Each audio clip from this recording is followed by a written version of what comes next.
بسم اللہ الرحمن الرحیم۔ واقعہ غزوہ بدر، اسلامی تاریخ کی پہلی جنگ، حصہ 2۔ السلام علیکم۔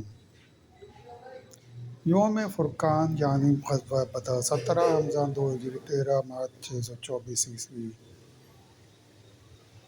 صحابہ رضی اللہ تعالیٰ عنہ نے کتنے برس تک ظلم برداشت کیے؟ اس کی تفصیل کچھ یوں ہے کہ پیغمبر اسلام حضرت محمد مصطفیٰ صلی اللہ علیہ وآلہ وسلم اور جانثار نبوت صلی اللہ علیہ وآلہ وسلم نے مسلسل 13 برس تک ہر طرح کے مظالم برداشت کیے۔ آخر جب مکے میں ان کے لیے زندہ رہنا دشوار ہو گیا تو وہ مدینے چلے آئے، لیکن قریش مکہ نے انہیں وہاں بھی چین سے بیٹھنے نہ دیا۔ پے در پے حملے شروع کر دیے۔ اب پیغمبر اسلام صلی اللہ علیہ وآلہ وسلم کے سامنے 3 راہیں تھیں۔ نمبر 1، جس بات کو آپ صلی اللہ علیہ وآلہ وسلم حق سمجھتے تھے اس سے دستبردار ہو جائیں۔ نمبر 2، اس پر قائم رہیں لیکن مسلمانوں کو ہر طرح کی اذیت کا سامنا کرنے دیں۔ نمبر 3، ظلم و تشدد کا مردانہ وار مقابلہ کریں اور نتیجہ اللہ پر چھوڑ دیں۔ آپ صلی اللہ علیہ وآلہ وسلم نے تیسرا راستہ اختیار کیا اور نتیجہ وہی نکلا جو ہمیشہ نکلا ہے، یعنی حق فتح مند ہوا اور باطل ذلت آمیز شکست سے دوچار۔ میدان کارزا کی طرف روانگی کے وقت اثناء راہ میں حالات کی اچانک اور پرخطر تبدیلی کے پیش نظر رسول صلی اللہ علیہ وآلہ وسلم نے ایک اعلیٰ فوجی مجلس مشاورت منعقد کی، جس میں درپیش صورتحال کا تذکرہ فرمایا اور کمانڈوز اور عام فوجیوں سے تبادلہ خیال کیا۔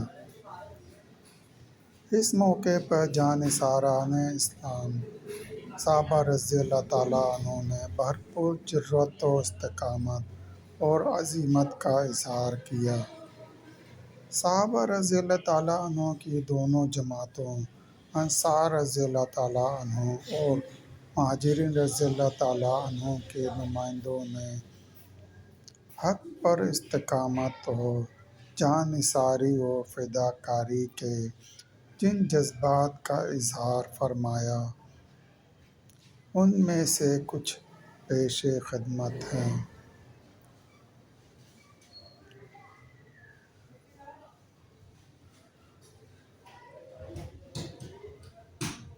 صحابہ رضی اللہ تعالیٰ عنہ نے کتنے عرصے تک ظلم برداشت کیے؟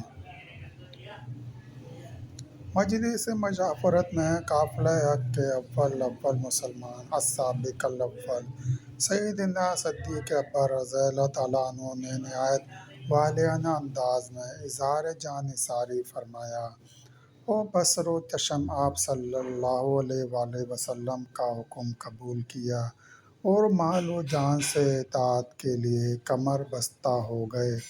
اس کے بعد فاروق اعظم رضی اللہ تعالیٰ عنہ کھڑے ہوئے، انہوں نے بھی اظہار جان نثاری فرمایا۔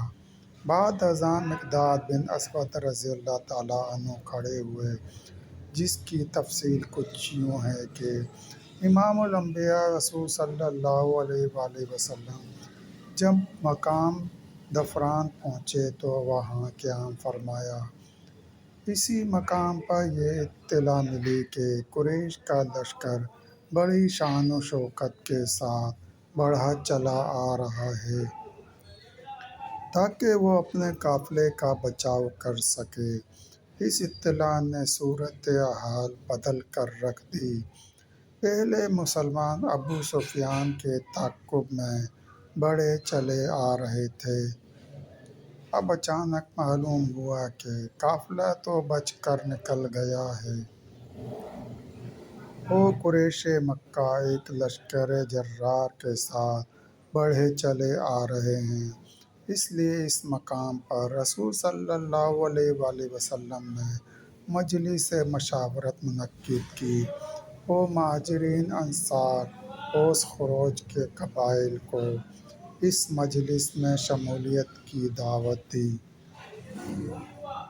جب سب جمع ہو گئے تو رسول صلی اللہ علیہ وآلہ وسلم نے صورتحال سے آگاہ فرمایا اور پوچھا، اب تمہاری کیا رائے ہے؟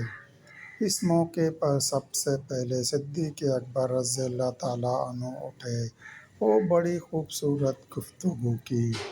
پھر حضرت عمر رضی اللہ تعالیٰ عنہ اٹھے، انہوں نے عرض کیا، یا رسول صلی اللہ علیہ وآلہ وسلم، تشریف لے چلیے جدھر اللہ نے آپ صلی اللہ علیہ وآلہ وسلم کو حکم دیا ہے، ہم آپ صلی اللہ علیہ وآلہ وسلم کے ساتھ ہیں۔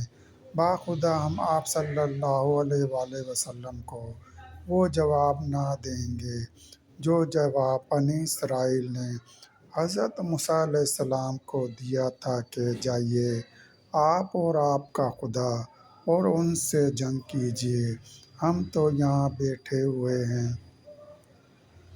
بلکہ ہم یہ کہیں گے، تشریف لے چلیے آپ صلی اللہ علیہ وآلہ وسلم اور آپ صلی اللہ علیہ وآلہ وسلم کا پروردگار اور جنگ کیجیے، اور ہم آپ صلی اللہ علیہ وآلہ وسلم کے ساتھ مل کر جنگ کریں گے۔